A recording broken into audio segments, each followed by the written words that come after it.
Hi everyone. ఇంకా పండుగ రోజు తెల్లారండి. ఇంకా గణపతికి మళ్ళీ పూజ చేసుకున్నాను. దీపం వెలిగించి చక్కగా పూలు పత్రి అన్నీ పెట్టి చక్కగా పూజ అయితే చేసుకుంటున్నాను. పూజ చేసుకున్న తర్వాత నేనైతే గణపతిని కదిలిచ్చేసానండి ఈరోజు. అంటే ఒక రోజు అయిపోయింది కదా, అందువల్ల కదిలిచ్చేసాను. ఇంక ఈరోజు అయితే నిమజ్జనం చేస్తున్నాము. ఇంకా మీరందరూ కూడా నిమజ్జనం చేశారండి. మీ ఇంట్లో కూడా ఎన్ని రోజులు ఉంచుకున్నారు గణపతిని? 3 డేస్ ఆరు 1 డే 5 డేస్ అట్లా అనుకున్నారా? నేనైతే ఎప్పుడైనా 1 డేనే ఉంచుతాము. ఇంకా నెక్స్ట్ డే మార్నింగ్ మంగళవారం శుక్రవారం వస్తే మాత్రం గణపతిని కదిలిచ్చేసి అట్లానే పెడతాను, పీఠం తీయనండి. ఇంక ఈసారి అయితే సండే వచ్చింది కాబట్టి తీసాను. ఈసారి ఇంట్లోనే నేనైతే నిమజ్జనం ఏర్పాటు చేసుకుంటున్నాను. ప్రతిసారి మాత్రం గోదావరికి పంపిస్తాను, లేదంటే టెంపుల్లో పెట్టేస్తాము మా గణపతిని.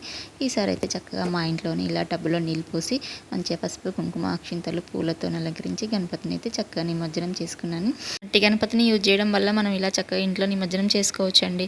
ఇంకా మీరందరూ నిమజ్జనం ఎలా చేశారో కామెంట్ చేయండి. వీడియో నచ్చితే లైక్ చేయండి, సబ్స్క్రైబ్ చేసుకోండి.